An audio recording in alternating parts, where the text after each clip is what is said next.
الحمدللہ رب العالمین والصلاة والسلام علی سید الانبیاء والمرسلین وعلی آلہ واصحابہ وازواجہ وامتہ اجمعین الی یوم الدین۔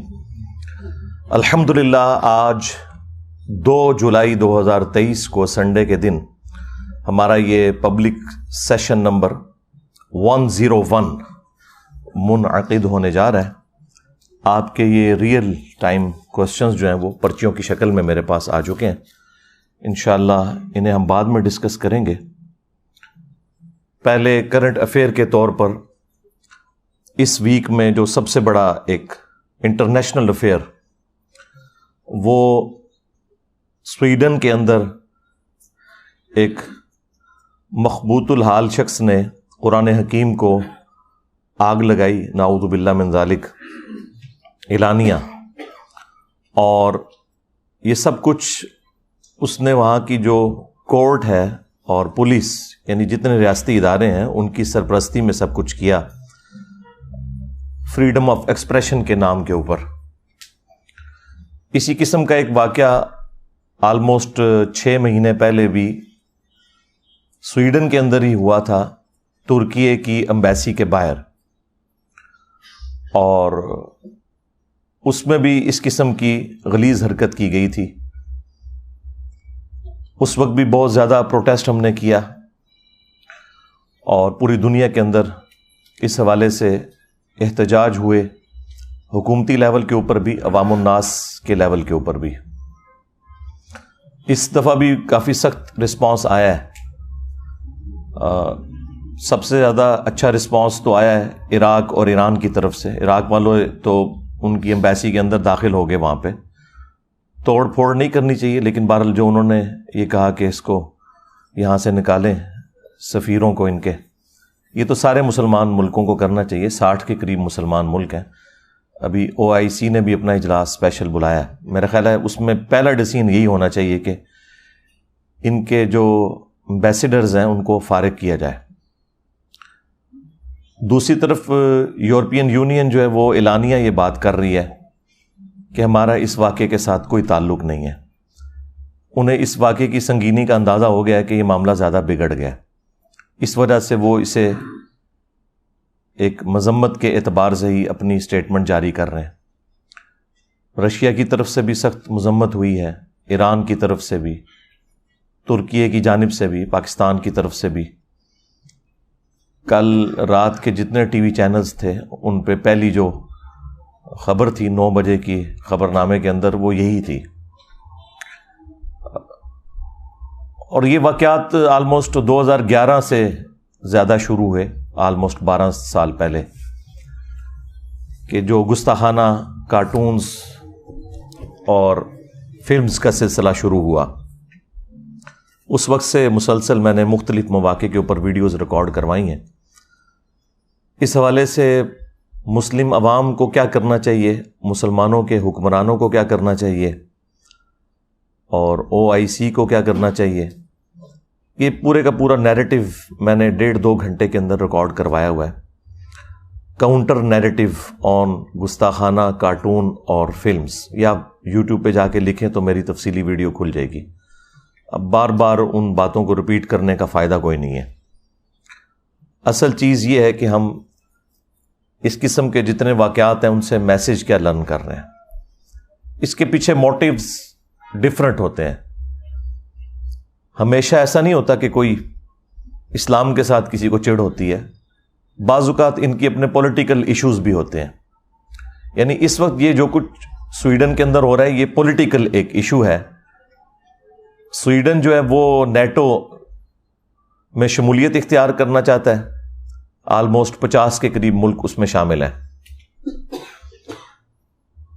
اور ان کا رول یہ ہے کہ جب تک سارے کے سارے ملک ایگری نہ کریں اس وقت تک کسی نئے ممبر کو وہ ایکسیپٹ نہیں کرتے۔ تو سوائے ترکی کے کوئی بھی اس کی مخالفت نہیں کر رہا، صرف ایک ملک ترکی ہے جو مخالفت کر رہا ہے کہ سویڈن کو نیٹو میں نہیں ہونا چاہیے، اور اس کے پیچھے بھی کوئی اسلام ریزن نہیں ہے، ان کی بھی اپنی ایک پولیٹیکل اختلاف ہے سویڈن کے ساتھ۔ اسلام اس میں دور دور کہیں موجود نہیں ہے، لیکن چونکہ ترکیے کا ایک آفیشل ایک سمجھ لیں ریلیجن اسلام ہے، تو وہ اسلام خام خواہ بیچ میں ایک تختہ مشق بنا ہوا ہے. وہ ترکیے کو تکلیف دینے کے لیے قرآن پاک کو آگ لگا رہے ہیں، اپنے زوم میں وہ سمجھ رہے ہیں کہ ہم ان کو اس اعتبار سے ٹارچر کر رہے ہیں، لیکن وہ تو پوری دنیا میں آلموسٹ 2 ارب کے قریب مسلمان ہیں، وہ ٹارچر ہو رہے ہیں. بہرحال یہ حکمرانوں کے ملکوں کے اپنے ایشوز ہوتے ہیں بعض اوقات، اور بعض اوقات ظاہر ہے کہ اسلام دشمنی بھی ہے، اور اس میں کوئی اس اعتبار سے کافروں سے کوئی گلہ شکوہ کرنے کی ضرورت نہیں ہے. یہ اللہ تعالیٰ نے شروع سے ہی 2 اسکول آف تھاٹ دنیا میں رکھے ہیں. ایک وہ لوگ ہیں جو رحمان کے ماننے والے ہیں، دوسرے شیطان کے ماننے والے ہیں، اور یہ کشمکش تو انبیاء کرام علیہ السلام کی موجودگی میں بھی جاری رہتی ہے اور قیامت تک جاری رہے گی. اس میں ہم نے یہ دیکھنا ہے کہ ہم اپنی رسپانسبلٹی کیا پوری کر رہے ہیں. یہ بار بار کہنا کہ کافر مسلمانوں کے خلاف سازش کر رہے ہیں، تو کافروں کو سازش ہی کرنی چاہیے. مسلمان اس چیز کا رونا تو نہیں روئیں گے کہ یہ ہمارے خلاف سازش کیوں کر رہے ہیں. وہ ان کا کام ہے، انہوں نے کرنا ہے. آپ کے ذمے اللہ تعالیٰ نے جو کام کیا ہے وہ آپ نے کرنا ہے، جو معذرت کے ساتھ ہم لوگ نہیں کر رہے. اس وقت پوری دنیا کے اندر جتنے بھی مسلمان روڈز پہ احتجاج کے لیے نکلے ہوئے ہیں، خواہ وہ غلط طریقے سے احتجاج کر رہے ہیں یا صحیح طریقے سے، ان سب مسلمانوں سے میرا سوال ہے، ایک ہی سوال: کیا اس کتاب قرآن کے ساتھ آپ کی محبت جذباتی محبت ہے، جو ایک ہندو کو بھی اپنی کتاب سے ہے، ایک کرسچن کو بھی اپنی کتاب سے ہے، ایک یہودی کو بھی اپنی کتاب سے ہے، ایک سکھ کو بھی اپنی کتاب سے ہے؟ تو وہ تو تمام ریلیجن کے ماننے والے لوگوں کو اپنی کتابوں کے ساتھ جذباتی محبت ہے. اس کے پیچھے کوئی علمی دلیل نہیں ہوتی سوائے اس کے کہ وہ ایسے خاندان میں پیدا ہوئے ہوتے ہیں کہ جن کا ریلیجن وہ ہوتا ہے. اگر تو یہ والی محبت ہے تو اس طرح کی محبت تو اللہ تعالیٰ کو نہیں چاہیے. اور اگر آپ کی واقعی اس کتاب کے ساتھ علمی محبت ہے، آپ نے پورے ہوش و حواس کے ساتھ اس کو ورڈ آف گاڈ مانتے ہوئے، اللہ کا کلام مانتے ہوئے ایکسیپٹ کیا ہے، اور محمد رسول اللہ صلی اللہ علیہ وآلہ وسلم کو خاتم النبیین مانا ہے، تو پھر آپ کی عقیدت اس دین کے ساتھ، اس کتاب کے ساتھ، وہ جذباتی نہیں بلکہ علمی ہونی چاہیے. جذباتی محبت تو پھر بھی ختم ہو جاتی ہے. علمی محبت جو آپ نے پورے وثوق کے ساتھ، دلائل کے ساتھ حاصل کی ہوتی ہے نا، وہ کبھی بھی ختم نہیں ہوتی. تو میرا تو اپنا پوائنٹ آف ویو یہ ہے کہ مسلمانوں کی اکثریت 99.99% لوگ قرآن حکیم کے ساتھ صرف جذباتی محبت رکھتے ہیں، علمی محبت نہیں رکھتے. اب آپ پوچھیں گے کہ اتنی بڑی سٹیٹمنٹ کے پیچھے دلیل کیا ہے؟ تو صرف ایک دلیل، اور وہ یہ ہے کہ کتنے مسلمان ہیں جنہوں نے قرآن کو اپنی نیٹو لینگویج میں ترجمے کے ساتھ پڑھا ہے، یہ جاننے کے لیے کہ میرا رب مجھ سے کیا چاہتا ہے. اگر تو یہ علمی محبت ہوتی تو یہ کام کر لیا جاتا. آپ کا کوئی دوست بھی فورن ملک سے اپنی لینگویج کے اندر خط لکھے تو آپ 50 بندے ڈھونڈیں گے جو آپ کو ترجمہ کر کے یہ بتائیں کہ وہ آپ سے کیا کہنا چاہ رہا ہے. کدھر ڈالر تو نہیں بھیج دیتے؟ ہاں، یہ بھی ہو سکتا ہے نا کہ ہو سکتا ہے ریمیٹنس میرے لیے بھجوائیں اور مجھے پتہ نہ چل رہا ہو. لیکن قرآن وہ مظلوم کتاب ہے کہ جو دنیا میں سب سے زیادہ پڑھی جاتی ہے، لیکن اس کا تاریک پہلو یہ ہے کہ دنیا میں سب سے زیادہ بغیر سمجھ کے پڑھی جانے والی کتاب اگر کوئی ہے نا تو وہ یہ کتاب ہے. سب سے زیادہ بغیر سمجھ کے. اس وقت بمشکل 15 سے 20% مسلمان ہیں جو بائی برتھ عربی ہیں. باقی تو 85% کے قریب مسلمان جو ہیں وہ اجمی ہیں، ادر دین عرب ہیں، اور ان کی نیٹو لینگویج عربی نہیں ہے. اور ان میں سے بھی کتنے لوگ ہیں جو سیکھتے ہیں. تو اگر علمی محبت ہے مسلمانوں کی تو یہ جو پروٹیسٹ ہو رہا ہے یہ اپنی جگہ. سب سے پہلے تو اپنے خلاف پروٹیسٹ کریں نا کہ ہم نے اس کتاب کے ساتھ کیا کیا ہے. ہماری عوام نے، ہمارے علماء نے. عوام نے اسے مردے بخشوانے کا ذریعہ مان لیا ہوا ہے، بس اس سے زیادہ کچھ نہیں ہے. یا زیادہ سے زیادہ کسی نے چھلانگ ماری تو ناظرہ، کسی نے تھوڑی لمبی چھلانگ ماری تو بچے کو حفظ کروا دیا، ایک طوطا بنا دیا جسے کچھ نہیں پتا، اور وہ اس امید میں ہے کہ یہ حافظ قرآن ہمیں ساتھ لے کے جائے گا. کتنے لے کے جائے گا یہ آگے جا کے پتا چلے گا. بھائی یہ جو ابو داؤد کی حدیث المستدرک للحاکم میں جو حدیث موجود ہے، مشکات کے اندر بھی موجود ہے، حافظ قرآن کی فضیلت کے اعتبار سے وہ اس حافظ کے لیے جس نے قرآن کے حلال کو حلال اور حرام کو حرام جانا. جس حافظ قرآن کو یہ پتہ ہی نہیں قرآن میں کیا لکھا ہوا ہے، تو وہ یہی کرے گا نا کہ رمضان کے دنوں میں چھوٹی چھوٹی وہ خشخشی داڑھی رکھ لے گا اور تراویح پڑھائے گا مسجد کے اندر جا کے، اینڈ پہ معاوضہ وصول کرے گا اس کا، اور عید والے دن جا کے شیو کروا دے گا، اور پھر اگلے رمضان میں دیہاڑی لگانے کا انتظار کرے گا. زیادہ تر حافظ تو ایسے ہی ہیں. اور جو آپ کو باعمل حافظ قرآن نظر آ رہے ہیں، تو ہمارے علماء کا بھی باعمل ہونا یہ ہے کہ کوئی پگڑی یا داڑھی رکھ لے اور شلوار ٹخنوں سے اوپر کر لے یا ہاتھ میں تسبیح پکڑ لے. یہ تو ایک چھوٹا سا جز ہے عمل کا. باعمل حافظ قرآن یہ ہے کہ جو قرآن کی تعلیمات کو منوان اسی طریقے سے تسلیم کرتا ہے اور اس پر عمل کرتا ہے. تو عمل تو اسی صورت میں کرے گا نا جب اسے پتا ہوگا کہ قرآن کے اندر کیا لکھا ہوا ہے. جب مسلمان کو یہ پتہ ہی نہیں قرآن میں کیا لکھا ہے، اس نے عمل کہاں سے کرنا ہے؟ اب جن لوگوں کو سمجھ تھی، یعنی علماء کا طبقہ جن کا کام تھا کہ وہ عوام الناس کو دین سکھاتے، وہ الٹا اسلام کے دشمن بن گئے انجانے میں، یا ہو سکتا ہے بعض جان بوجھ کے بھی ایسے کرتے ہوں کہ انہوں نے پبلک میں یہ مشہور کر دیا کہ قرآن و حدیث ڈائریکٹ نہ پڑھنا، گمراہ ہو جاؤ گے. آپ مجھے ایمانداری کے ساتھ بتائیں کہ اگر یہ جملہ کوئی کافر بولے، جیوز میں سے، کرسچنز میں سے، ہندوؤں میں سے، کہ یار قرآن ڈائریکٹ نہ پڑھنا گمراہ ہو جاؤ گے، تو ہم اس کی شکل دیکھ کے یہ فیصلہ کریں گے اچھا یہ ہندو ہے نا اس لیے مجھے کہہ رہا ہے، تو ہم اس کے ساتھ لڑ پڑیں گے کہ تو قرآن کا دشمن ہے.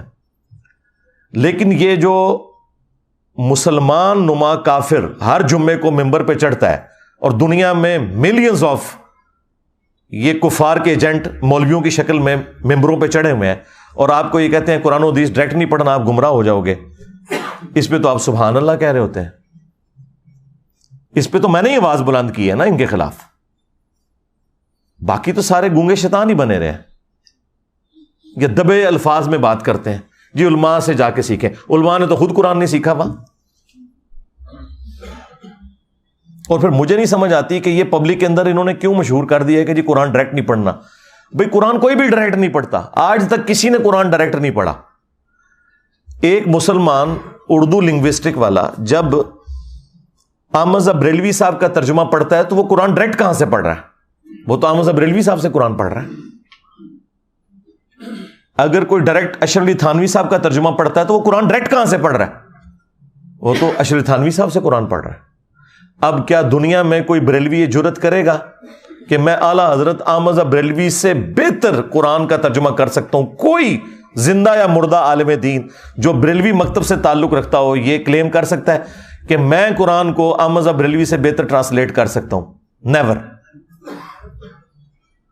یا کوئی دیوبندی زندہ یا مردہ یہ کلیم کرے کہ میں اشرف تھانوی صاحب سے بہتر ترجمہ کر سکتا ہوں؟ یا کوئی اہل حدیث کہے کہ میں جونا گڑھی سے بہتر ترجمہ کر سکتا ہوں؟ یا کوئی اہل تشیع میں سے کہ جی میں سید فرمان علی شاہ سے بہتر ترجمہ کر سکتا ہوں؟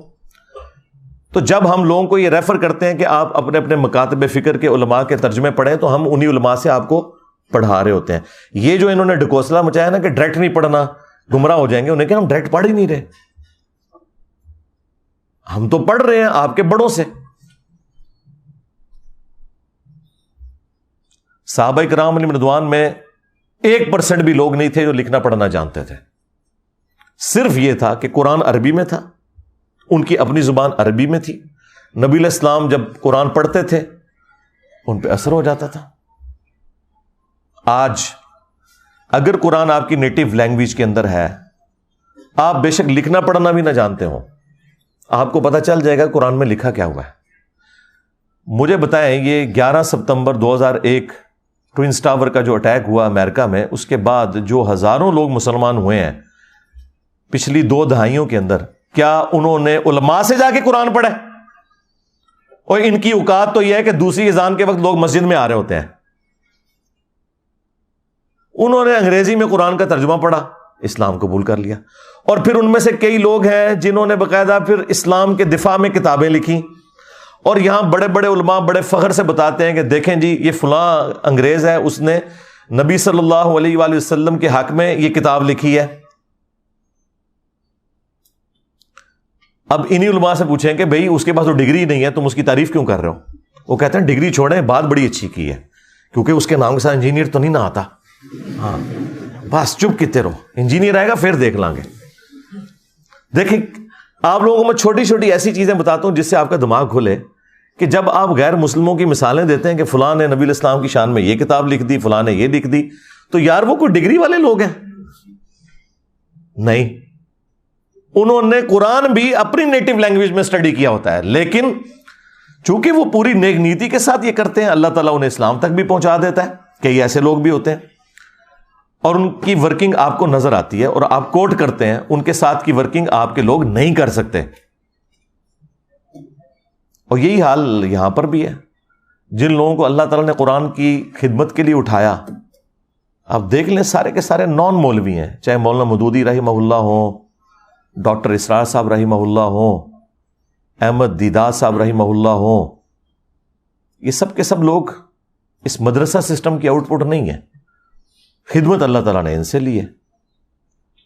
تو یہ جو علماء ممبروں پہ چڑھ کے آپ کو یہ کہہ رہے ہیں کہ قرآن و حدیث ڈائریکٹ نہ پڑھنا گمراہ ہو جاؤ گے, ان سے بڑا اسلام کا دشمن کون ہو سکتا ہے؟ ہم کس حوصلے کے ساتھ ان کی یہ باتیں سن لیتے ہیں. ویسے تو لاجیکلی یہ غلط بول رہے ہوتے ہیں, لیکن ان کے یہ الفاظ کیا قابل گرفت نہیں ہے کہ تم اسلام کی پیٹھ میں چھرا گھونپ رہے ہو؟ اصل میں یہود و نصارہ کے کفار کے ایجنٹ یہ لوگ ہیں جو آپ کے ممبروں پہ بیٹھے ہوئے ہیں کہ جی قرآن و حدیث ڈائریکٹ نہیں پڑھنا. اور یہ کہہ رہے کیوں ہیں؟ ان کو پتا ہے کہ ان کے فرقے کا کوئی عقیدہ قرآن و سنت کے مطابق نہیں ہے. انہیں فوراً فکر لگ جاتی ہے کہ اگر کسی نے قرآن ترجمے سے پڑھا تو پھر مرے ہوئے بزرگوں کو, بابوں کو پکارنا چھوڑ دے گا, ایک اللہ کا پکارنے والا وہ بن جائے گا. ایاک نعبد و ایاک نستعین. انہیں یہ فکر لگ جاتی ہے کہ اگر اس نے صحیح بخاری اور صحیح مسلم پڑھ لی تو اسے تو پتہ چلے گا کہ نماز کا طریقہ تو ایک ہی لکھا ہوا ہے تمام کتابوں کے اندر, سنی ہو یا شیعہ. اور سنیوں کی بھی ٹاپ آف لسٹ جو کتابیں بخاری اور مسلم, اس میں تو نماز کا طریقہ رکوع میں جاتے وقت اور رکوع سے اٹھتے وقت طرف الیدین کے ساتھ لکھا ہے. تو میں پھر اس کو کیسے سنبھالوں گا؟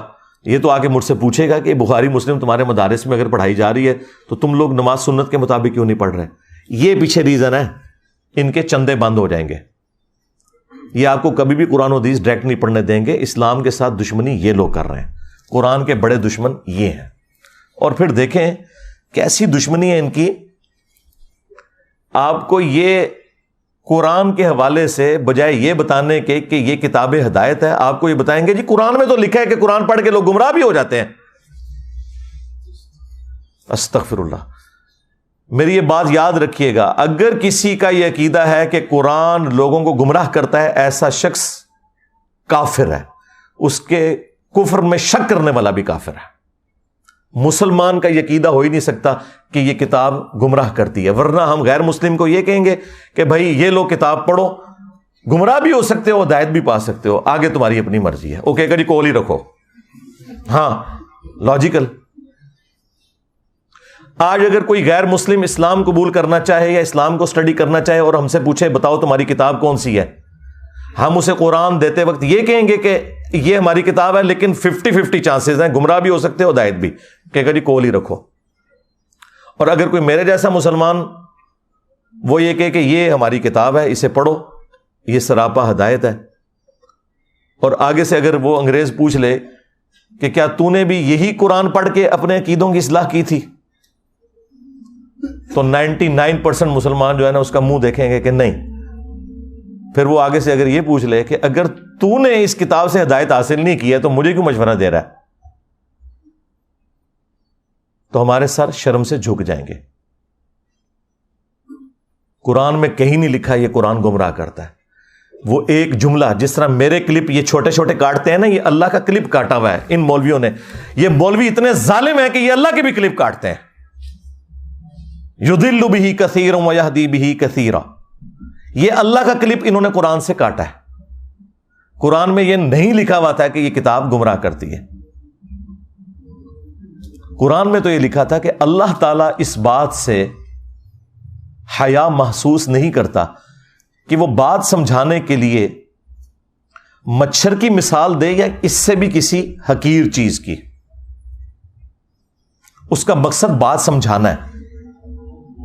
لیکن جو واقعی بات ماننے والے ہوتے ہیں، اللہ تعالیٰ فرماتا ہے کہ وہ یہ جانتے ہیں کہ یہ قرآن اللہ تعالیٰ کی طرف سے حق ہے. اور جو بات ماننے والے نہیں ہوتے وہ اس میں کیڑے نکالتے ہیں اور وہ کہتے ہیں کہ اللہ نے قرآن میں یہ مثال کیوں بیان کی، سورۃ الحج میں مکھی کی بیان کر دی، سورہ العنکبوت میں مکڑی کی بیان کر دی. تو اللہ تعالیٰ تو اتنی بڑی ہستی ہے تو یہ چھوٹی چھوٹی مثالیں کیوں بیان کرتا ہے؟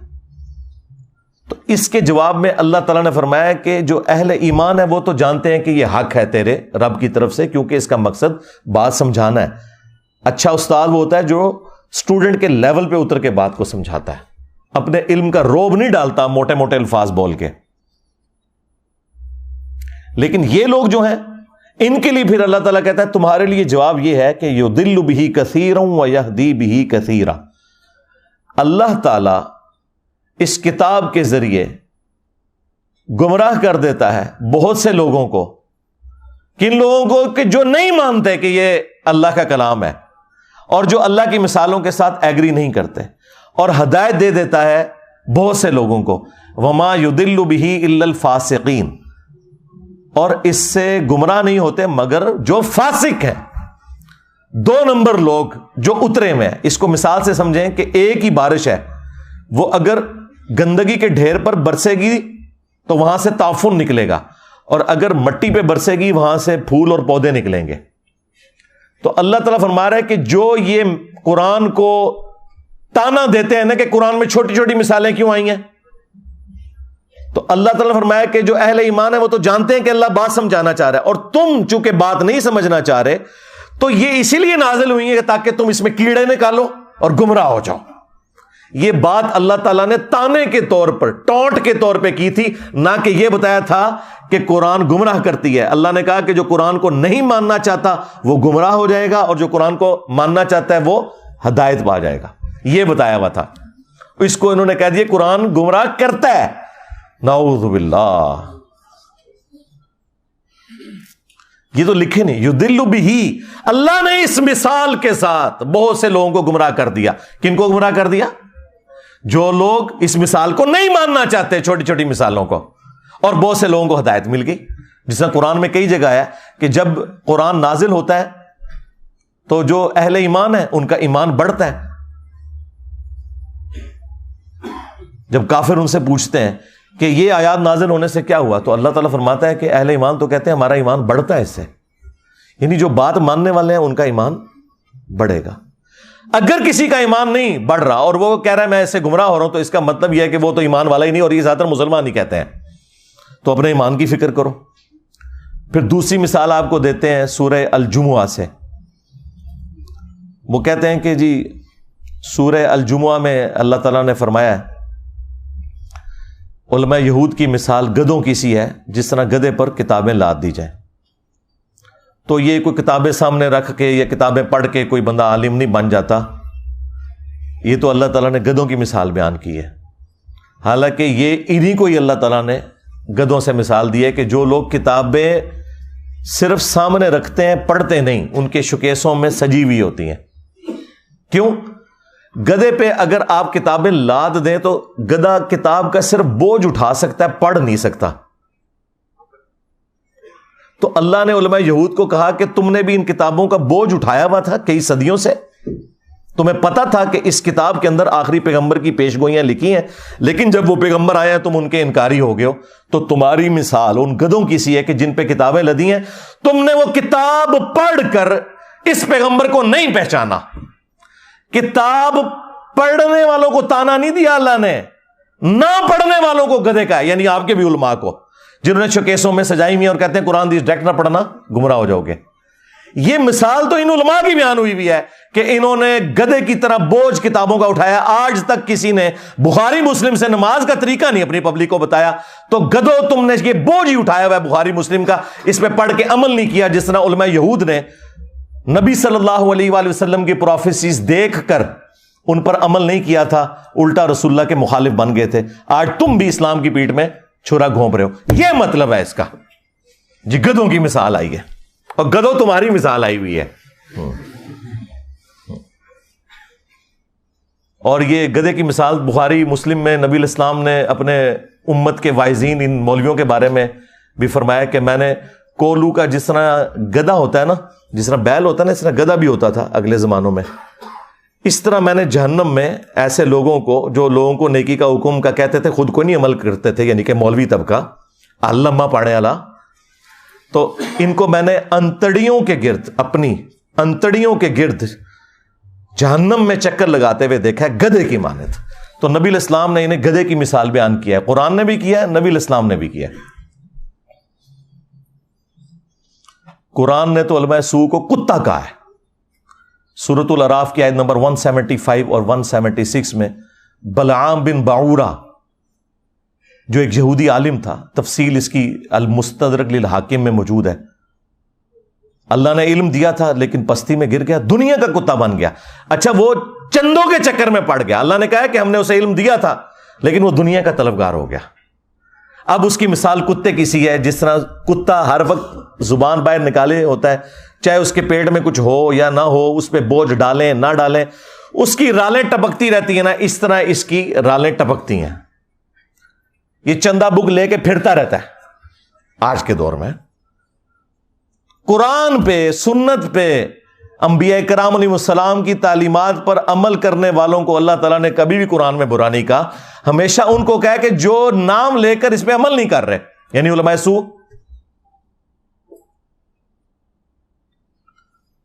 پھر ابو داؤد کے اندر وہ حدیث موجود ہے کہ نبی علیہ السلام نے فرمایا میری امت میں ایسے فرقے پیدا ہوں گے، ان میں ایسی بدعات سرایت کر جائیں گی جس طرح ہلکا کتا، یہ ریبیز جو ہوتے ہیں، یہ کسی کو کاٹ جائے اور اس کے ایک ایک رگ و ریشے میں اس کا زہر پہنچ جائے نا، اس طرح میری امت میں ایسے فرقے ہوں گے کہ جن کے اندر بدعات کا زہر پہنچ جائے گا جس طرح کتا کاٹ جاتا ہے۔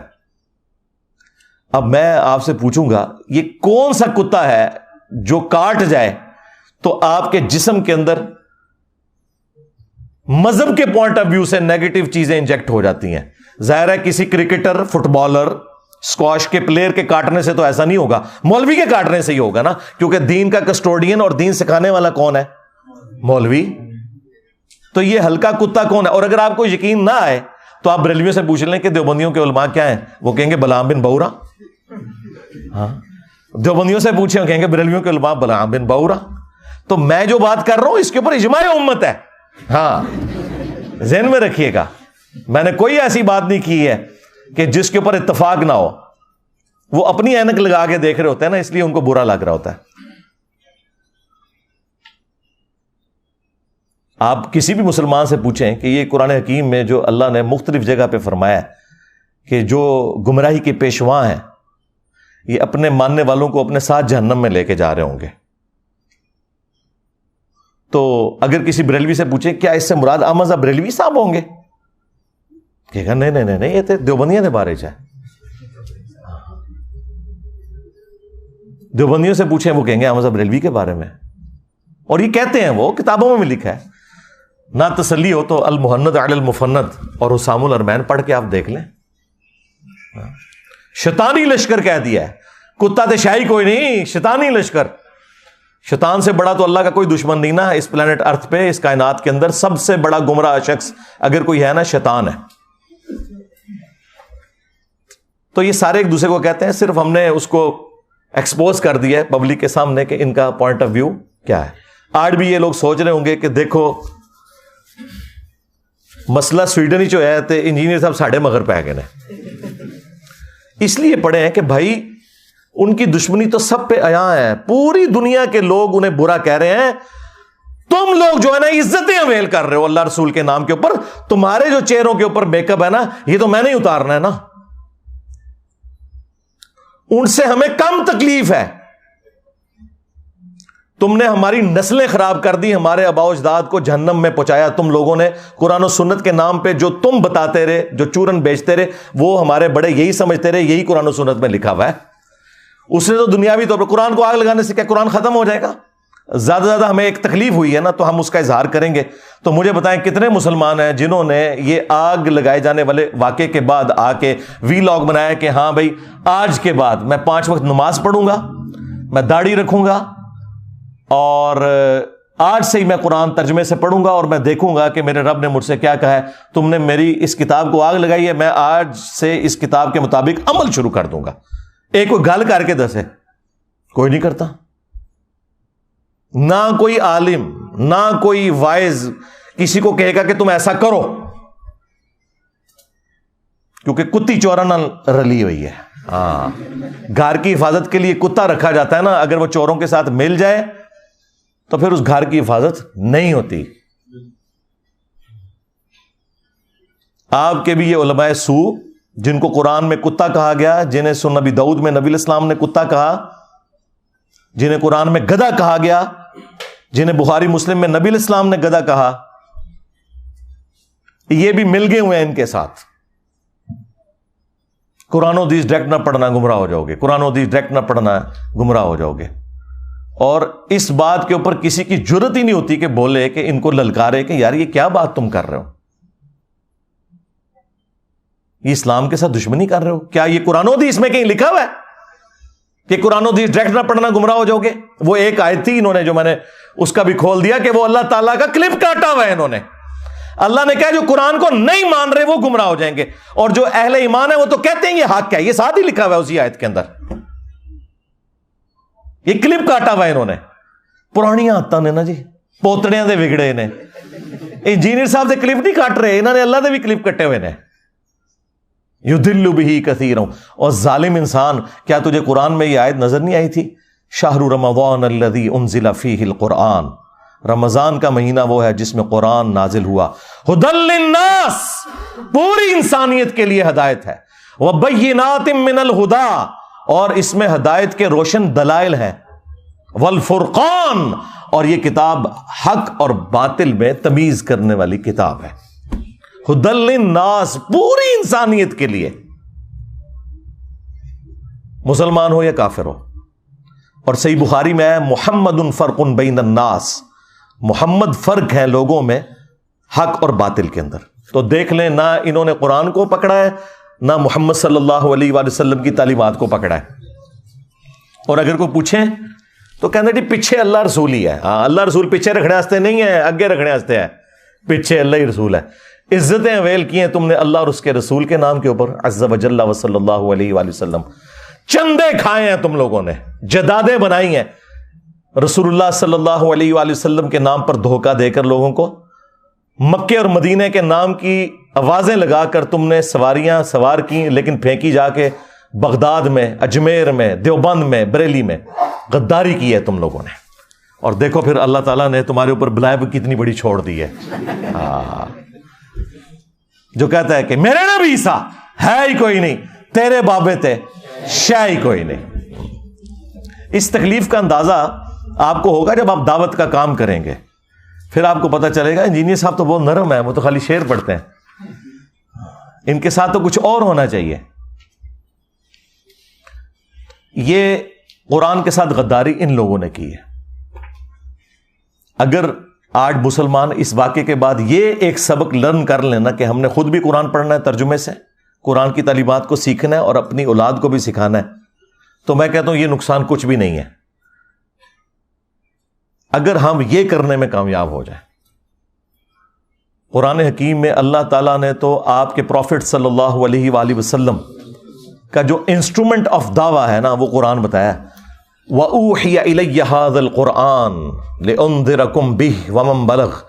اے نبی تم فرما دو قرآن میری طرف اس لیے وحی کیا گیا تاکہ میں اس کتاب کے ذریعے لوگوں کو ڈر سناؤں آخرت کا, اور جس تک یہ کتاب پہنچ جائے اسی کتاب کے ذریعے وہ تبلیغ کرے, ڈر سنائے. یعنی جو دعوت و تبلیغ کے لیے سلیبس ہے وہ قرآن ہے، فضائل اعمال یا فضائل سنت نہیں ہے، قرآن ہے۔ فذکر بالقرآن من یخاف وعید، اے نبی قرآن کے ذریعے تبلیغ کریں، ڈر سنائیں ہر اس شخص کو جو اللہ کی دھمکی سے ڈرنے والا ہے۔ اور نبی الاسلام کے دنیا سے تشریف لے جانے کے بعد قیامت تک کے لیے اللہ تعالیٰ نے ختم نبوت صلی اللہ علیہ وآلہ وسلم کی برکت سے اس کتاب کو محفوظ بھی کر دیا ہے۔ انا نحن نزلنا الذکر وانا لہ لحافظون، بے شک اس الذکر قرآن کو، یاد دہانی کو، جو اللہ کی یاد دلانے والی کتاب ہے، کتاب نصیحت ہے، ہم نے نازل کیا، ہم ہی اس کی حفاظت کرنے والے ہیں۔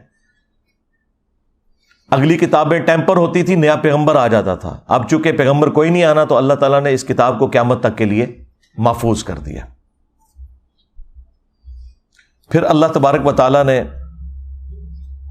امت کے لیے فرما دیا وَلَقَدْ يَسَّرْنَا الْقُرْآنَ لِلذِّكْرِ فَهَلْ مِن مُدَّكِرٍ، ہم نے قرآن کو نصیحت حاصل کرنے کے لیے آسان کر دیا، تو ہے کوئی نصیحت حاصل کرنے والا؟ اچھا یہ تو قرآن میں 4 جگہ لکھا ہوا ہے ایک ہی سورت کے اندر، یہ کہاں لکھا ہے کہ قرآن نصیحت حاصل کرنے کے لیے مشکل ہے؟ تو ہے کوئی اس سے بھاگنے والا؟ اور یہ تو آپ کو مولوی کہہ رہے ہیں قرآن و حدیث ڈائریکٹ نہ پڑھنا گمراہ ہو جاؤ گے۔ ان ظالموں سے پوچھو کہ ہمارا عقیدہ تو قرآن میں ایک سورت میں 4 دفعہ اللہ تعالیٰ نے بیان کیا ہے، وَلَقَدْ يَسَّرْنَا الْقُرْآنَ لِلذِّكْرِ فَهَلْ مِن مُدَّكِرٍ، ہم نے قرآن کو نصیحت حاصل کرنے کے لیے آسان کر دیا، ہے کوئی نصیحت حاصل کرنے والا؟ تم بتاؤ یہ قرآن میں کہاں لکھا ہے کہ قرآن ڈائریکٹ نہ پڑھنا گمراہ ہو جاؤ گے؟ وہ میں نے بتایا، انہوں نے اللہ کا کلپ کاٹا تھا، اس کو بھی میں نے آج ایکسپلین کر دیا۔ تو تمہارا تو کوئی عقیدہ، کوئی دعویٰ قرآن میں لکھا ہی نہیں، اس کے الٹ باتیں لکھی ہوئی ہیں۔ اتنا ظلم کیا تم نے اس کتاب کے ساتھ، تو تمہارا حشر وہی ہونا ہے جو قرآن میں لکھا ہے۔ وقال الرسول یا رب ان قوم اتخذوا هذا القرآن مہجورا، رسول اللہ قیامت کے دن شکایت کریں گے کہ اے اللہ میری امت نے قرآن کو پیٹھ کے پیچھے ڈال دیا تھا، ہمیں صرف شفاعت والا ورژن بتایا گیا جو حق ہے، لیکن جو شکایت لگنی ہے کہ قرآن کو پیٹھ کے پیچھے ڈال دیا تھا وہ نہیں ہمیں بتایا گیا، اور پریکٹیکلی ہمیں نظر آ رہا ہے کہ قرآن کو پیٹھ کے پیچھے ڈال دیا گیا۔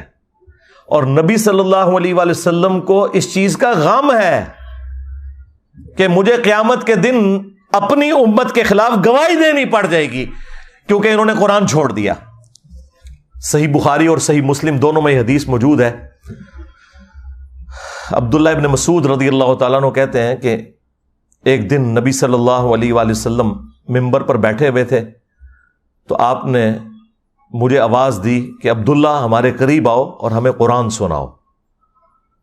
تو کہتے ہیں میں نے کہا یا رسول اللہ قرآن تو آپ پہ نازل ہوا ہے، میں آپ کو قرآن سناؤں؟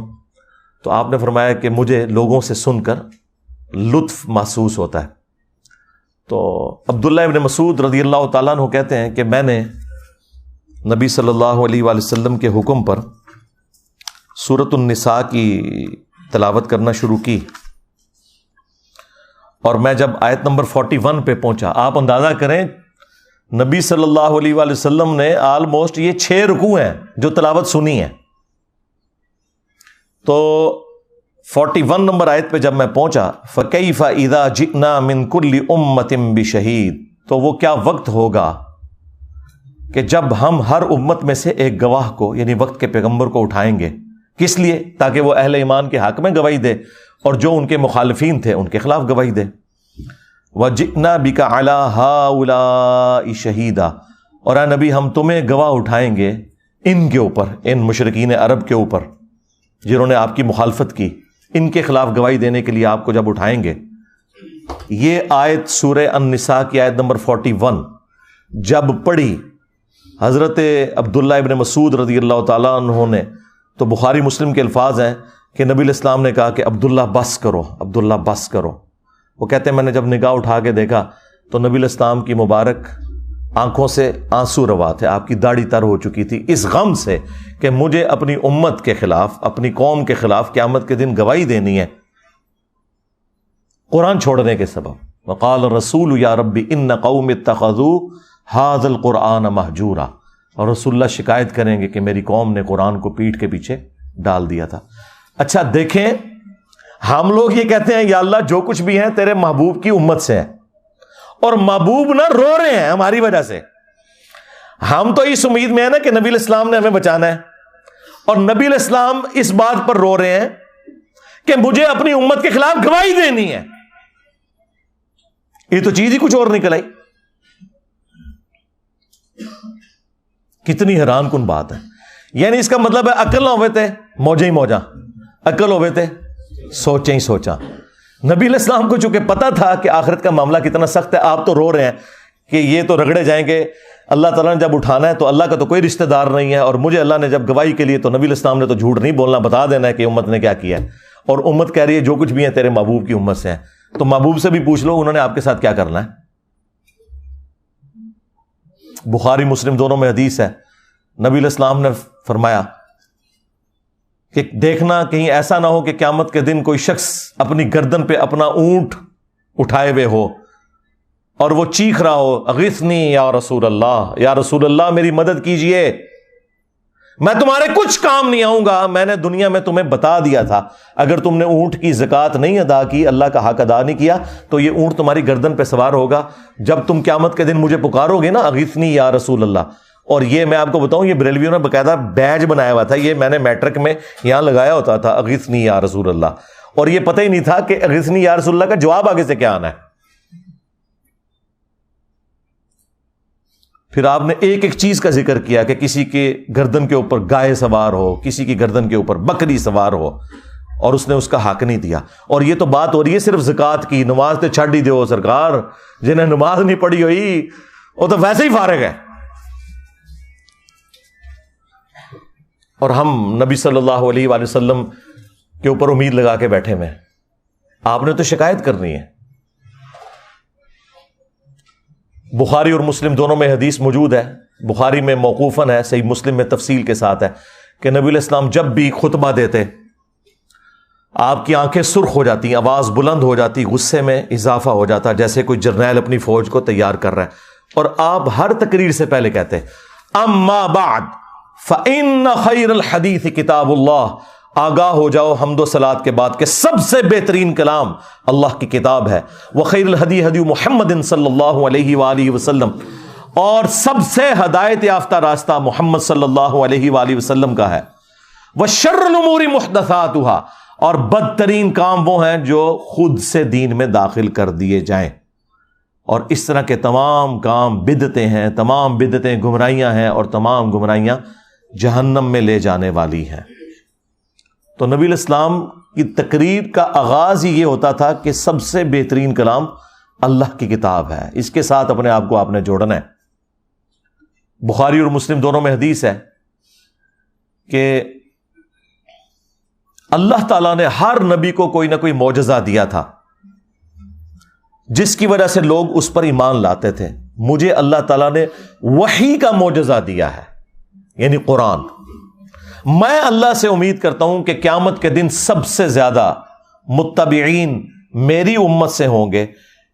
کس وجہ سے؟ کہ میرا معجزہ سب سے بڑا ہے، یعنی قرآن کا معجزہ.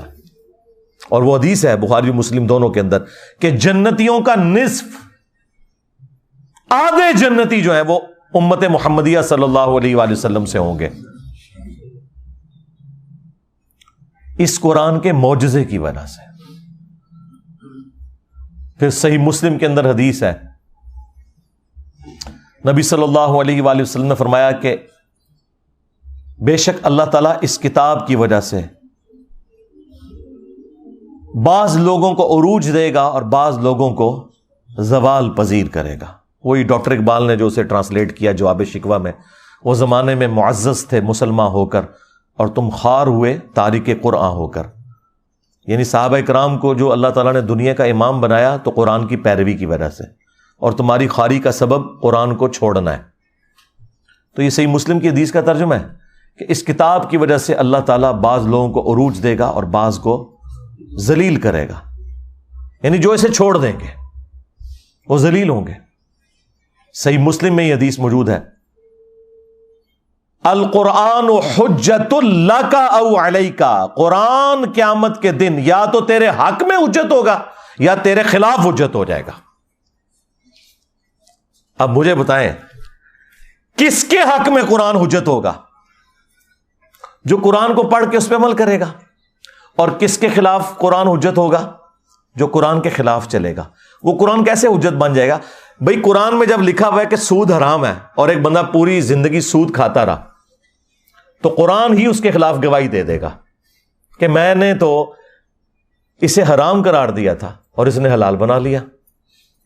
تو قرآن یا تو تمہارے حق میں حجت ہوگا یا تمہارے خلاف. یہ بالکل واضح حدیث موجود ہے.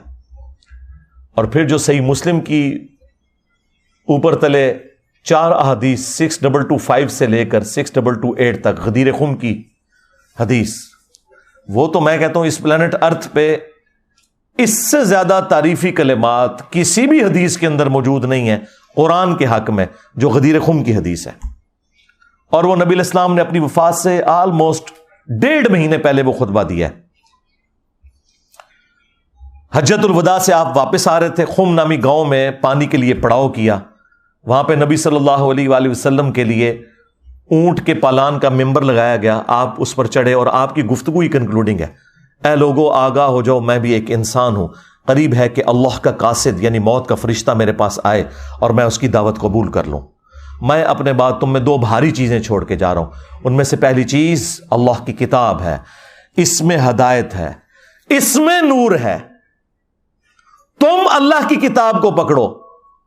اللہ کی کتاب اللہ کی رسی ہے، جو اسے پکڑے گا وہ ہدایت پر ہوگا، جو چھوڑ دے گا گمراہ ہو جائے گا. یہ آپ ذرا جملے 7-8 گنے نا، اتنے تعریفی کلمات کسی بھی صحیح حدیث کے اندر قرآن کے لیے نہیں آئے. اور پھر زید ابن ارقم کہتے ہیں کہ نبی علیہ السلام ہمیں ترغیب دلاتے رہے، اللہ کی کتاب، اللہ کی کتاب، اللہ کی کتاب کو میرے بعد پکڑ لینا. اور فرمایا دوسری بھاری چیز میرے اہل البیت ہیں، میں اپنے اہل البیت کے معاملے میں تمہیں اللہ کا خوف دلاتا ہوں، میرے بعد ان کے ساتھ حسن سلوک کرنا. یہ آپ نے 3 دفعہ جملے کو ریپیٹ کیا، میں اپنے اہل البیت کے معاملے میں تمہیں اللہ کا خوف دلاتا ہوں، میں اپنے اہل البیت کے معاملے میں تمہیں اللہ کا خوف دلاتا ہوں. امت بالکل الٹ چلی ہے، نہ قرآن کو پکڑا ہے ہدایت کے لیے اور نہ اہل بیت کو زندہ چھوڑا ہے. حالانکہ قرآن کو پکڑنا تھا اور اہل بیت کے ساتھ حسن سلوک کرنا تھا.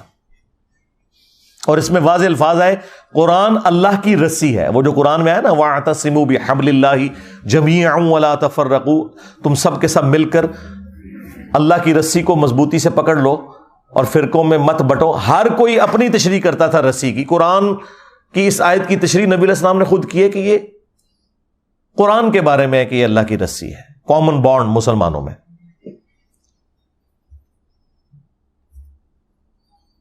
پھر صحیح بخاری میں ایک بڑی رکت انگیز حدیث موجود ہے. نبی صلی اللہ علیہ وآلہ وسلم کی وفات کے بعد جب سیدنا ابوبکر صدیق رضی اللہ تعالیٰ عنہ کو خلیفہ بنایا گیا تو ان کی خلافت کے دوسرے دن جب وہ خطبہ دینے کے لیے مسجد نبوی میں آئے تو ان سے پہلے سیدنا عمر ممبر پر چڑھے اور انہوں نے مختصر سا ایک خطبہ دیا. وہ صحیح بخاری کے اندر موجود ہے. ظاہر ہے کہ مسلمان غمگین تھے، تکلیف کی حالت میں تھے، ان کی دل جوئی کرنی تھی. تو انہوں نے کہا کہ دیکھو اللہ تعالیٰ نے اپنے نبی کے لیے وہ پسند کیا جو اللہ کے پاس ہے اور وہ نبی کے حق میں بہتر بھی ہے، یعنی آخرت، اللہ کا قرب، جنت. اور تمہیں اللہ تعالیٰ نے نبی صلی اللہ علیہ وآلہ وسلم کے بعد یہ کتاب دی ہے. یہ وہ کتاب ہے جس کے ذریعے اللہ نے اپنے نبی کو ہدایت دی، یعنی ہدایت سے مراد ہدایت کاملہ. ڈیٹم لیول کی ہدایت تو پیغمبر پیدائش سے لے کے وفات تک اللہ تعالیٰ کی حفاظت میں ہوتے ہیں، لیکن اعلیٰ درجے کی ہدایت جو قرآن میں ہے نا وَوَجَدَكَ ضَالًّا فَهَدَىٰ، اے نبی ہم نے آپ کو اپنی محبت میں خود رفتہ پایا تو ہدایت کے اعلیٰ ترین درجے پر پہنچا دیا. پھر سیدنا عمر نے کہا کہ تمہارے نبی کو اس کے ذریعے ہدایت ملی اور ان کے جانے کے بعد اب تم اس کتاب کو مضبوطی سے پکڑ لو تو تم ہدایت پر رہو گے کہ جس کے ذریعے اللہ نے تمہارے نبی کو ہدایت دی تھی. پھر جملہ انہوں نے اپنا ریپیٹ کیا. یہ بخاری کی جو حدیث ہے میں نے آج تک نہ کسی کتاب میں پڑھی نہ کسی عالم کے واعظ میں سنی، اور میں بارہا اس حدیث کو بیان کر چکا ہوں، اس لیے تاکہ آپ کو صحابہ کرام کا عقیدہ پتہ چلے کہ وہ بھی نبی الاسلام کے بعد وصی رسول قرآن کو مانتے تھے. جو بخاری مسلم دونوں میں حدیث ہے کہ عبداللہ ابن ابی اوفا سے کسی نے پوچھا کیا نبی صلی اللہ علیہ وآلہ وسلم نے اپنے بعد کسی کے لیے وصیت کی تھی، کسی کو وصی بنایا تھا؟ تو انہوں نے کہا کہ ہمیں تو نبی علیہ السلام نے قرآن کے مطابق چلتے رہنے کی وصیت کی تھی، یہی وصی ہے. اور یہ جو حضرت عمر کا خطبہ ہے یہ کلاس کا خطبہ ہے کہ نبی علیہ السلام تو اللہ کی جنتوں میں پہنچ کے اپنے بعد وہ تمہارے لیے وہ کتاب چھوڑ کے گئے ہیں کہ جس کے ذریعے اللہ تعالیٰ نے تمہارے نبی کو بھی ہدایت دی تھی اور تمہیں بھی اسی کتاب کو پکڑ کر ہدایت ملنی ہے. میرا خیال ہے شاید اس لیے یہ بیان نہیں کرتے تھے کہ اس میں گستاخی ہو جاتی ہے، کیونکہ ہر جگہ کوئی نہ کوئی گستاخی نکل آتی ہے نا. اس میں تو واقعی گستاخی ہو جانی ہے کہ یہ تو لکھا ہوا ہے کہ نبی کو ہدایت ملی ہے، تو مانتے ہی نہیں ہے کہ نبی کو کسی نے ہدایت بھی دی ہے. یہ تو آلموسٹ منی گاڈ ہی سمجھتے ہیں نا پروفٹ کے بارے میں عقیدہ رکھا ہوا ہے. تو وہ پھر ان کو ایک دم مصیبت پڑ جانی تھی کہ یہ ہم کیا بات کریں گے کہ نبی کو ہدایت دی اللہ تعالیٰ نے قرآن کے ذریعے. ہم تو کہتے ہیں قرآن ڈائریکٹ پڑھو گے تو گمراہ ہو جاؤ گے، یہ تو مردے بخشوانے کے لیے. تو اس کی تشریح ہم نے کر دی ہے کہ اس ہدایت سے مراد اعلیٰ درجے کی ہدایت ہے جو قرآن میں ہے. وَوَجَدَكَ ضَالًّا فَهَدَىٰ، اے نبی ہم نے آپ کو اپنی محبت میں خود رفتہ پایا تو ہدایت کے اعلیٰ ترین درجے پر پہنچا دیا. یہاں پہ ضال کا ترجمہ گمراہی نہیں ہے. ضال کے دو معنی ہوتے ہیں، ایک گمراہی اور ایک معنی ہوتا ہے کسی کی محبت میں ڈوب جانا. جس طرح یوسف علیہ السلام کے بھائیوں نے کہا تھا اپنے باپ کے لیے، حالانکہ وہ پیغمبر کے بیٹے تھے، پیغمبر کے صحابہ تھے، کافر نہیں تھے، ان ابانا لفی ضلال مبین، بے شک ہمارے ابا جان تو یوسف کی محبت میں ڈوب چکے ہیں. وہاں یہ ترجمہ نہیں ہوگا کہ ہمارے ابا جان گمراہ ہو چکے ہیں. یہ اگر بات کہتے تو کافر ہو جاتے. وہ انہوں نے اپنے باپ کو کہا کہ وہ یوسف کی محبت میں ڈوب چکے ہیں. قرآن میں واضح ہے ما ضل صاحبکم وما غوا، تمہارے نبی نہ کبھی گمراہ ہوئے ہیں اور نہ کبھی غلط راستے پر چلیں. یہی تو ہم کہہ رہے ہیں کہ اپنا امام اس کو بناؤ کہ جو نہ کبھی گمراہ ہوا نہ کبھی بے راہ چلا. یہ گارنٹی صرف اس شخص کے لیے جس کی قبر مدینے میں ہے صلی اللہ علیہ وآلہ وسلم، جو ہمارے بابا جان ہیں. النبی اولا بالمؤمنین من انفسہم وازواجہ امہاتہم، نبی صلی اللہ علیہ وآلہ وسلم مومنین کی جانوں پر ان سے بڑھ کر حق رکھتے ہیں اور نبی کی بیویاں امت کی مائیں ہیں. تو اپنا تعلق رسول اللہ صلی اللہ علیہ وآلہ وسلم کے ساتھ مضبوط کرنا ہے اس کتاب کے ذریعے جو نبی علیہ السلام نے اپنے بعد امت کے لیے چھوڑی ہے. میرا خیال ہے یہ جو سویڈن والا واقعہ ہے اس سے پوری دنیا کے مسلمانوں کو ایک عبرت تو سب کو پکڑنی چاہیے کہ وہ نیت کریں کہ ہم آج ہی قرآن ترجمے سے شروع کریں گے، اور بھلے جس کا مرضی ترجمہ شروع کر لیں، کوئی فرق نہیں پڑتا. اور انشاءاللہ تعالی ہم نہ صرف قرآن کو ترجمے سے پڑھیں گے بلکہ اپنی زندگی میں روٹین بنائیں گے قرآن کو کم از کم ایک رکوع روزانہ پڑھنے کی، اور انشاءاللہ پھر اس کے مطابق عمل بھی کریں گے. اور یوں ہم اپنا پروٹیسٹ ریکارڈ کروائیں گے اسلام کے دشمنوں کے خلاف کہ تم نے قرآن کو آگ لگائی تھی تو دیکھو ہم قرآن کو پڑھیں گے اور اس کے مطابق عمل کریں گے. یہ ہمارا پریکٹیکل جواب ہوگا. باقی جو گورنمنٹ لیول کے اوپر جواب دینے ہیں وہ تو آپ کا کام بھی نہیں ہے نا، وہ تو OIC کا کام ہے، فارن منسٹری کا کام ہے، وہ اپنی جگہ کریں گے. آپ کے کرنے کا کام یہ ہے کہ آپ نے اب جو یہود و نصارہ کے اندر اسلام دشمن ہے اور جو مسلمانوں کے ممبروں پر جمعے والے دن یہود و نصارہ کے ایجنٹ چڑھے ہوئے اور یہ کہہ رہے ہیں قرآن و حدیث ڈائریکٹ نہیں پڑھنا گمراہ ہو جاؤ گے، ان دونوں کے ساتھ آپ کی جنگ ہے. آپ کو دونوں محاذوں کے اوپر لڑنا ہے یہ انشاءاللہ تعالی، اور قرآن کے مطابق اپنی زندگی گزارنی ہے انشاءاللہ تعالی، تاکہ قیامت والے دن بجائے رسول اللہ صلی اللہ علیہ وآلہ وسلم کی شکایت ہو ہمارے خلاف، نبی صلی اللہ علیہ وآلہ وسلم ہمارے حق میں گواہی دیں اور قرآن ہمارے حق میں گواہی دے کہ انہوں نے قرآن کے مطابق عمل کیا تھا. کتنی رکت انگیز حدیث ہے وہ بخاری مسلم کی حدیث شفاعت، جس میں نبی علیہ السلام شفاعت کریں گے اور آپ اللہ تعالیٰ سے اجازت طلب کریں گے، اللہ تعالیٰ آپ کے لیے تعداد مقرر کرے گا. بخاری مسلم میں آتا ہے کہ جب میں آخری دفعہ جہنم کی طرف جاؤں گا اپنے امتیوں کو جہنم سے نکالنے کے لیے اللہ تعالیٰ کے اذن سے، تو داروغ جہنم سیدنا مالک علیہ السلام کہیں گے کہ یا رسول اللہ اب آپ کا کوئی امتی بھی جہنم میں نہیں ہے سوائے اس شخص کے کہ جسے قرآن نے روک رکھا ہے، اور وہ کبھی بھی اب جنت میں نہیں جا سکے گا جسے قرآن نے روک لیا۔ یعنی قرآن نے اگر روک لیا کسی کو جنت میں جانے سے تو نبی علیہ السلام اس کی شفاعت نہیں کر سکتے۔ اور قرآن نے کسے روکا ہے؟ اِنَّهُ مَن يُشْرِكْ بِاللَّهِ فَقَدْ حَرَّمَ اللَّهُ عَلَيْهِ الْجَنَّةَ وَمَأْوَاهُ النَّارُ وَمَا لِلظَّالِمِينَ مِنْ أَنصَارٍ، بے شک جس نے اللہ کے ساتھ شرک کیا اللہ نے اس پہ جنت حرام کر دی ہے، اس کا ٹھکانہ جہنم ہے اور وہاں اس کا کوئی مددگار نہیں ہوگا، حتیٰ کہ سید الاولین والآخرین، شفیع المذنبین، رحمت للعالمین، خاتم النبیین، سیدنا و مولانا امام اعظم محمد رسول اللہ صلی اللہ علیہ وآلہ وسلم بھی اس کے کچھ کام نہیں آئیں گے۔ بخاری مسلم دونوں میں حدیث ہے، اللہ تعالیٰ نے ہر نبی کو ایک مقبول دعا دی تھی جو اس نے دنیا ہی میں کر لی، اسی دعا کی وجہ سے قوم نوح بھی برباد ہوئی، حضرت نوح علیہ السلام نے دنیا میں وہ دعا کر لی۔ میں نے اپنی دعا سنبھال کے رکھی ہے قیامت کے دن کے لیے، اور میری اس دعا سے میرے ہر امتی کو نفع پہنچے گا سوائے اس شخص کے کہ جس نے دنیا میں کسی قسم کا شرک کیا ہوا۔ شرک is the most sensitive issue in the sight of اللہ۔ ایک تو آپ کو بڑا شرک نظر آتا ہے نا، ایاک نعبد و ایاک نستعین کے حوالے سے، کہ کوئی شخص عبادت میں، سجدے میں، نظر نیاز میں، قربانی میں، دعا میں اللہ کے سوا کسی اور ہستی کو شریک کر دے۔ وہ اللہ کا پروٹوکول ہے کہ اللہ ہی سے مانگنا ہے۔ اور ایک وہ شرک جو آپ کی نظروں سے اوجھل ہے لیکن اللہ تعالیٰ نے اسے شرک ہی بیان کیا ہے، وَأَقِيمُوا الصَّلَاةَ وَلَا تَكُونُوا مِنَ الْمُشْرِكِينَ، دیکھنا نماز کو قائم کرنا اور مشرک نہ ہو جانا۔ یعنی مسلمان تو ایسا ہو ہی نہیں سکتا جو نماز چھوڑ دے۔ اس کی طرف کس کی توجہ ہے؟ کیا یہ قرآن کی گستاخی نہیں ہو رہی ہے کہ قرآن تو کہہ رہا ہے کہ نماز نہ پڑھنے والا مشرک ہے، اور بے نمازی جو ہے قرآن جلنے کے اوپر سیکھ پا ہوا ہے؟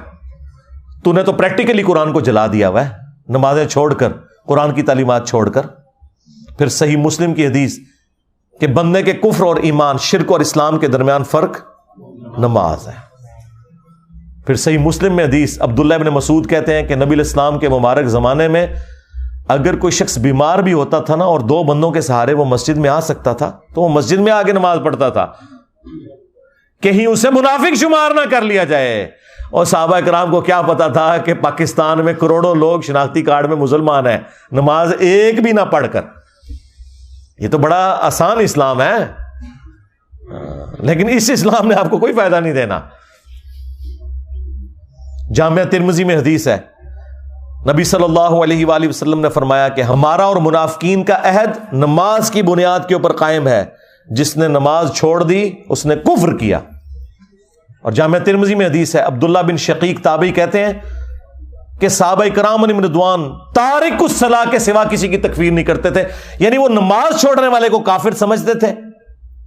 اگر کوئی گناہ تھا جس کی بنیاد پہ صحابہ کرام لوگوں کو کافر سمجھتے تھے، وہ نماز چھوڑنے کا گناہ ہے۔ اب مجھے بتائیں صحابہ کرام کے نزدیک کیا پاکستانی قوم مسلمان ہے؟ تو اسی کہندے اسی اسلامی نظام تے نافذ کرنا ہے کدے ہوتے ہیں؟ پہلے مسلمان تے کر لو انہوں نے، پھر اقامت دین بھی ہو جائے گی، اسلامی نظام بھی ہو جائے گا۔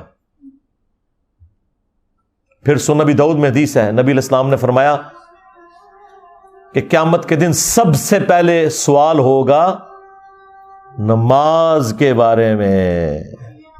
قیامت کے دن اگر اس کا سوال یہ والا آسان ہو گیا تو اگلے معاملات اس کے لیے آسان ہو جائیں گے، اور اس میں پھنس گیا تو پھر مارا گیا۔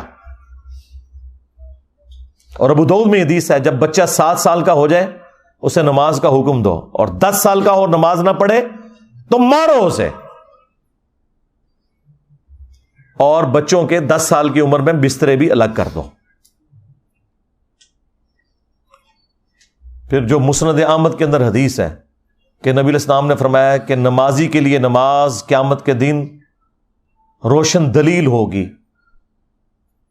نور ہوگی، نجات کا ذریعہ ہوگی، اور جس نے نماز چھوڑ دی اس کے لیے نہ تو کوئی دلیل ہے قیامت کے دن اللہ کے حضور بچنے کی، نہ کوئی نجات والا معاملہ ہے، الٹا اس کا حشر قارون، فرعون اور حامان کے ساتھ ہوگا۔ یعنی ہوگا مسلمان لیکن کھڑا کس کے ساتھ ہوگا؟ فرعون کے ساتھ، وہ جو دنیا میں کہتا تھا کچھ بھی ہیں تیرے محبوب کی امت سے ہیں وہ. ہاں. اور ابن ماجہ میں حدیث ہے، صحابی کہتے ہیں نبی الاسلام نے مجھے وصیت کی تھی کہ نماز نہ چھوڑنا، اگر تو نے نماز چھوڑ دی تو اللہ کا ذمہ پھر اٹھ گیا تجھ سے، پھر اللہ تعالیٰ نے کوئی گارنٹی نہیں تیری لی ہوئی.